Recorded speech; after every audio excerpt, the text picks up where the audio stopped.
Hello, music fans. Now that May 2026 is over, it's time to count down my 10 favorite albums that came out in May in the world of metal, rock, and prog. Starting with number 10, which is Advent Horizon and their album Falling Together. This is kind of on the border between progressive metal and progressive rock, and I put it in my excellent tier. Check out the tracks Faith's Window, Past Life Parable, and also the long 19-minute prog epic called In a Lone and Dreary World. Now, this is Advent Horizon's fourth album. I really love their third album as well, A Cell to Call Home from 2023. That's what got me into this band. And when I went back and checked out all their past work, after hearing that, it's all excellent. So this is a really consistently solid band. If you're a fan of Dream Theater and Rush, definitely check out Advent Horizon. The singles I heard for the new album ahead of time are all amazing too. The ones that I mentioned, they're probably my favorite tracks on the album. I think they picked the right tracks to be the singles.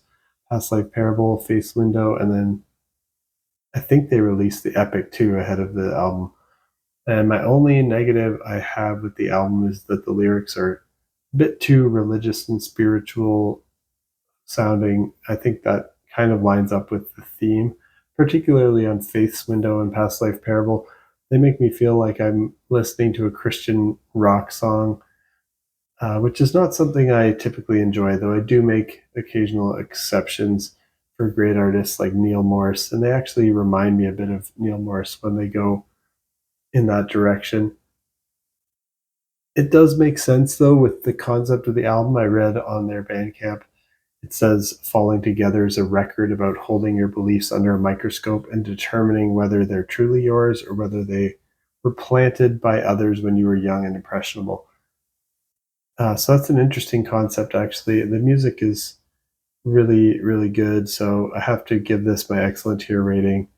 And the music on Face Window is just so beautiful musically.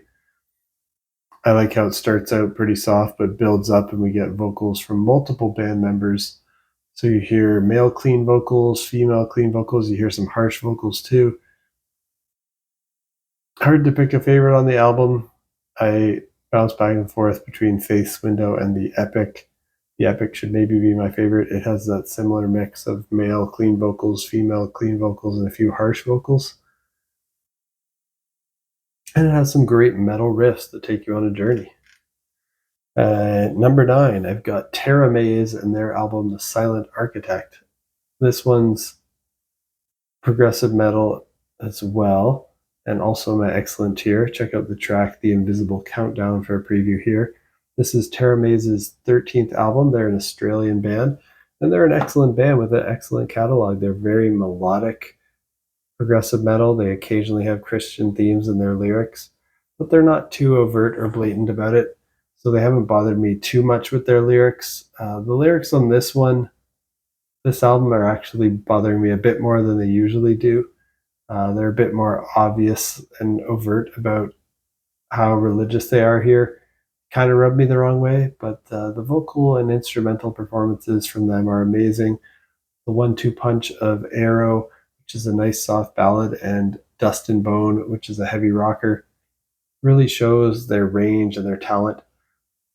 But my favorite track currently is The Invisible Countdown. The chorus there is just so catchy, and the guitar riffing and solos are great. Vocal performances, excellent. Check out The Silent Architect by Teramaze. My number 8 is a band called Sum of Seven with their album Echoes of the Hypermind. This is progressive metal again, and this one I put in my near masterpiece tier. Check out the track Everlasting for a preview here. And this is a debut album, one of the strongest debuts I've heard this year. If not the strongest, though I might have to think about that a bit more. And they're from Finland. Great composition here from Sum of Seven, great playing from all the instrumentalists, great vocals. They typically approach that power metal vocal style. It's mostly clean vocals, but there were actually a couple moments with some harsh vocals as well. The guitar playing was sometimes a little djenty and syncopated, but not so much that I'd call it a djent album. It's still fairly traditional progressive metal with some power metal leaning vocals and the odd syncopated djent rhythm. That sounds good to you. Check out Echoes of the Hypermind by Sum of Seven. At my number 7 of May 2026, I've got Karcius and their album Black Soul Sickness. This is another one that's in a similar vein to Advent Horizon in that it's kind of on the border between progressive rock and metal. Hard to say which category it falls into. It's got some of this art rock and jazz fusion and hard rock influences in it. And this is a Canadian band, which I love, being a fellow Canadian. And it's their 7th album. Check out the track Out of Nothing for a preview here. And I've got to thank the Rhyme Signatures YouTube channel for putting this one by Karcius on my radar. I heard their 2022 album back when it came out, Great White Silver Yellow, or Gray White Silver Yellow and Gold. And I thought it was excellent, but I didn't realize the follow-up was coming out in May until I saw Rhyme Signatures talk about it. But yeah, this band's Canadian, so that's great. I think this album even surpassed their last in quality. It starts with a 13.5-minute prog epic called Wallow. And the vocals on this album strangely remind me of the band Disturbed for some reason, but in a good way. They're very powerful. They have the ability to do both soft and heavy tracks with a lot of grit. That sounds good. Check out Black Soul Sickness by Karcius, near masterpiece tier album. At number 6 of May 2026, I've got Elder with their album Through Zero. This is a heavy psych album, kind of psychedelic, progressive stoner rock with doom metal influences. And yeah, it's in my near masterpiece tier as well. Hard to pick a favorite song. I think I need to listen to it more times. But this is Elder's 7th album. They're an American band, but they're based in Germany now. And I like everything I've heard by Elder. I still haven't completed a deep dive on their discography, but this album is the best thing I've heard from Elder. And it's really inspired me to go back and listen to everything they've ever done. So that's on my to-do list to finish listening to Elder's discography. And I've added this band to my ever-growing favorite band list. So check out Through Zero by Elder if that sounds good to you. If you're a fan of Tool, I think you'll like this. And at number 5, I've got Karmanjakah with their album Diamond Morning. This is progressive metal, djent, thal, got some post-metal influences, and I'm also putting it my near masterpiece tier. Check out the track Dove for a preview of this. This is the 2nd album by this Swedish band, and I thought Karmanjakah's debut album was excellent, and their 2 EPs before this were very good, and the 2 singles I heard from this were excellent, which were Dove and Eyes Seeing Eyes. So I was excited to check this out, and it's a really interesting album for fans of Tesseract. It's djenty, but it's got very catchy, soaring, emotional, clean vocals for the most part. There's even some rap style vocals during some parts, which I usually don't like, but I found they did it really well here. And the music behind the rap is just so good. And the album's just really amazing. I decided this band has earned themselves a spot on my ever-growing list of favorite bands as well. And I'll make sure I follow anything that Karmanjakah releases to the end of time based on this. So check out Diamond Morning by Karmanjakah. Number 4, I've got Black Orchid Empire with their album Lore. This is progressive alternative metal. It's got a little bit of djenty rhythm, some alternative rock influences. It's very poppy, very accessible. I'm putting this in my near masterpiece tier as well. Check out the track Scissormouth for a preview. This is their 5th album, and I love this band. They're from the UK. Again, if you're a fan of Tesseract, kind of like Karmanjakah, but also a little bit more leaning in the alternative direction, like Carnival and Tool and Vola. So it's kind of like a mix of those bands, but it's pretty catchy and accessible. It might even be more catchy and accessible than all of those bands I mentioned. Nothing too out there or experimental, but everything is just really well written and performed. And the early singles they released ahead of time are awesome. Scissormouth, The Labyrinth, Mirror Man, Blood Good, and Angel Fire. Just great tracks. And the whole album lives up to the awesomeness and continues an amazing run of albums they put out so far. Similar in quality to their others, another near masterpiece here from Black Orchid Empire. Check out Lore. At number 3, I've got the Claypool Lennon Delirium with their album The Great Paradox and The Golden Egg of Empathy, which is, I guess, more of a psychedelic rock album. I'd say it's kind of progressive rock at times, kind of art rock, kind of funk rock with the funky bass lines. And I'm putting this in my near masterpiece tier as well, like most of the albums on this list. My number 1 is going to get my masterpiece tier rating. Actually, my top 2 are going to get my masterpiece tier rating. So this was a really strong month for releases. Both albums, I've only given 2 masterpiece tier ratings this whole year, and both of those albums came out in May. So I feel like May's been the strongest month for music. And with this amazing album by the Claypool Lennon Delirium being at number 3, you can really tell that it's an awesome month. Check out the title track, The Golden Egg of Empathy, which features Willow doing guest vocals, and she's another great artist that I really enjoy as well. And this is the 3rd album by Claypool Lennon Delirium. They're an American band. They consist of Les Claypool from Primus and Sean Lennon, son of John Lennon. And I love their first 2 albums. I love all the early singles I heard from this. But my favorite is the title track. And yeah, Willow is Will Smith's daughter. Really interesting to see her. I enjoyed her album Empathogen from 2024. And the song she's on, the title track, has sick, funky bass playing from Les Claypool. And he's got to be one of my favorite bass players ever, I just have to say. So if you want to hear some sick bass, some cool psychedelic vibes, and a cool concept album, check out The Great Paradox and The Golden Egg of Empathy by the Claypool Lennon Delirium. And at number 2, I've got Periphery and their album A Pale White Dot, which I've just ordered a physical copy of. It hasn't arrived yet. But this is progressive metalcore, djent. It's got alternative metal, electronic, emo, even some deathcore and pop influences.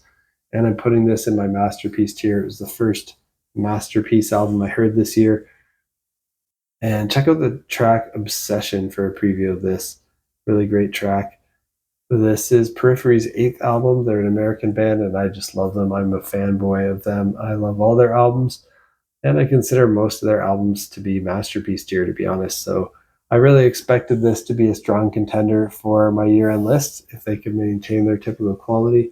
And they've done it yet again. Great mix of soft moments and heavy moments, clean vocals and harsh vocals, electronic music, pop music, emo, and their signature intense progressive metal and djent. Great guitar playing, great drumming, great production. I love the track Obsession, great album opener with these electronic melodic verses and a really intense brutal metal chorus that borders on black metal with harsh vocals that go towards a shriek. And I think a lot of people won't like this album as much as I do because it does sit in this weird space where the soft pop and emo moments are way too soft, catchy, and mainstream sounding for the metal purists to like, but the intensity and brutality of some of the metal sections is way too much for a mainstream normal music listener to like as well. Anyone who doesn't like harsh vocals and intense djent and metalcore sounds will probably be turned off by this. But I personally really love that they bounce in between those 2 extremes here, and I think they do it masterfully. And the title of the album here, it's a concept, it's a play on It's more of a thematic concept than a narrative concept, but it's a play on the pale blue dot, which is a photograph of Earth taken in 1990 by the Voyager 1 space probe from an unprecedented distance of over 6 billion kilometers, where the Earth appears as just a tiny dot against the vastness of space. So the album's a loose concept album, thematic rather than narrative, no narrative story, but every song ties to the central theme of loneliness in some way. And another thing I noticed is the Mr. God intro really reminds me of Nocturne by Tesseract. I don't know if that's intentional or accidental, or maybe I'm crazy, but it's an awesome album. Check out A Pale White Dot by Periphery. And then my number one album of May 2026 is The Moth by Devin Townsend. An amazing progressive metal rock opera. It's got symphonic, classical, avant-garde, and ambient influences, and I'm putting it in my masterpiece tier. I bought my physical copy. I showed it in my last video. I didn't grab it for this one. Hard to pick a favorite track. I think the first single that he released, Enter the City, was a good you can't really pick a track off of this because I feel like it flows as one piece, like it's a concept album and it flows from start to finish. There's no big long epic songs. They're all kind of shorter songs, but they flow in one to the next. But I do think Enter the City is a good pick to get like a feel for what the album will be like. So he picked a good one for the early release single. He also had Home at Night as one of the singles, which was more of him doing more of his Broadway style singing, operatic style, kind of like how he did with the song Why on Empath. His vocals are amazing. And the other single that he released at a time was the Prepare for War / The Big Snit, which is actually 2 tracks, but he made a music video for one music video that includes both tracks. So I think this is Devin Townsend's 23rd album, but it kind of depends how you count which albums you include in there. Do you count the Casualties of Cool as Devin Townsend albums? I don't think so, because they're kind of a separate project. But yeah, let me know down below how many, if you think this is his 23rd album or is it something else. It's a whole concept album, rock opera. He's been working on it for many years. And he performed The Moth live before recording the album. He announced a one-time show in the Netherlands. He got a choir and orchestra, and they performed his new, never-before-heard rock opera, The Moth, at an exclusive show. It wouldn't be staged anywhere else in the world.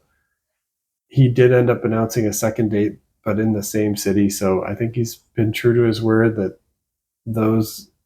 that's the only place he'll ever play The Moth from start to finish. I guess we'll see. Maybe if he becomes really popular and he makes a lot of money, he'll be able to bring an orchestra around with him and do it again.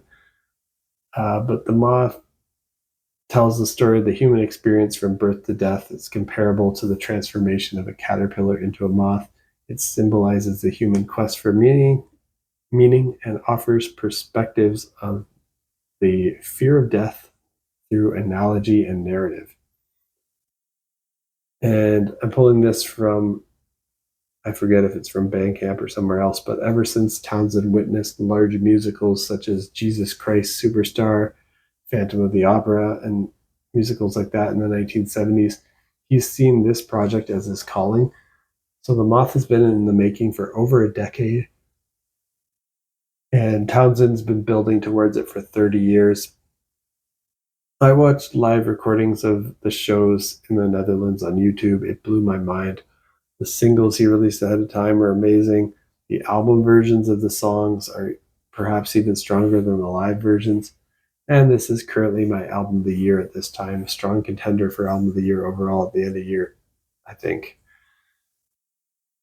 True masterpiece tier album here. I think it's in my top 3 favorite Devin Townsend albums, along with Empath and Deconstruction. But hard to say where it ranks among those. He has so many great albums that are close in quality for me.